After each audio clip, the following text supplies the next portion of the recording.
We've thought for a long time that the closer we could look at the operations of cells in our body and our brains, the closer we'd come to finding the location of consciousness. And while there's been fantastic work at mapping neural connections and understanding more and more about the brain and memory, what we find is that we still don't know where consciousness is.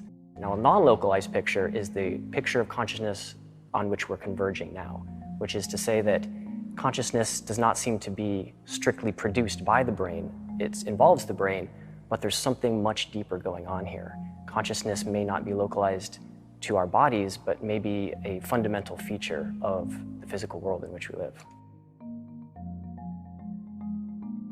We can see an example of consciousness technology in the Mind Lamp, developed by Celeron.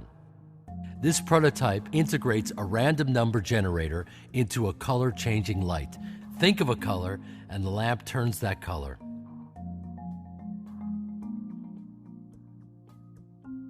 Well, that's what I actually was doing. First, I was doing sunset. Oh, cool.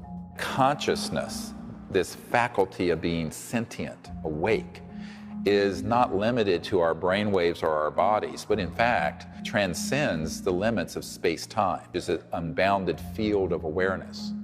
And that is true whether you recognize it or not. Interestingly, it doesn't matter if you intellectualize it. That is the reality of it that has been proven through scientific studies, such as Dr. John's work at Princeton, where they would have people put their awareness on a random number generator that's spitting out zeros and ones randomly, and would intend to shift it, say, towards zeros, and it would shift without any linear wires, just their thought. Essentially what a random number generator does is it looks at something intrinsically random in the physical world, typically a quantum process, and it converts those into a string of ones and zeros. So you can think of it kind of like a coin flipper where heads is 1 and tails is 0.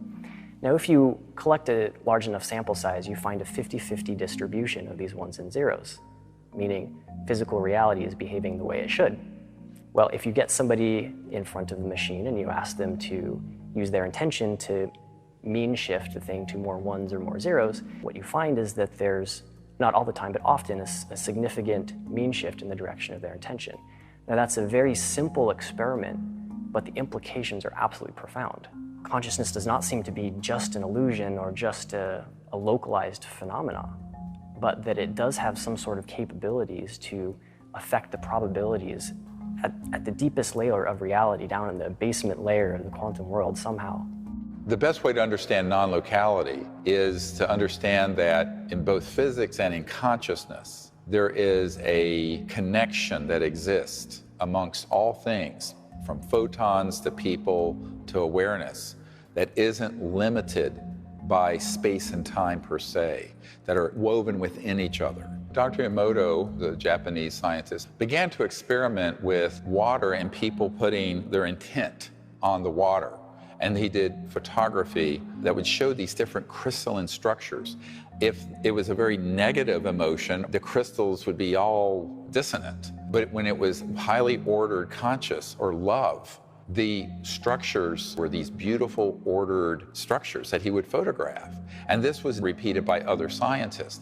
Water has a crystalline component, but it's also tied into, like all matter and space and time in the universe, to this consciousness force field. If you enter into just a quiet state of consciousness and intend something very positive, it literally altered the structure of the water itself. There was an unpublished experiment that we did at the Pear Lab, which we called plant RNG. You have a room with no windows, and you have a house plant that needs light to grow. You have a single growing light up on the roof. The growing light can turn in one of 4 quadrants, and which quadrant that light is showing is controlled by a random number generator. So you put the plant in one corner of the room. The light has an equal chance of shining in all 4 quadrants. But you give it enough time, and what you find is the light actually shines far more often on the plant than on the other coordinates. It's as though life itself, even life or consciousness in something as simple as a houseplant, bends probabilities in the physical world in the direction of what it needs, in the direction of its growth and its evolution. I see that experiment as profound because it shows to me what consciousness does in the world.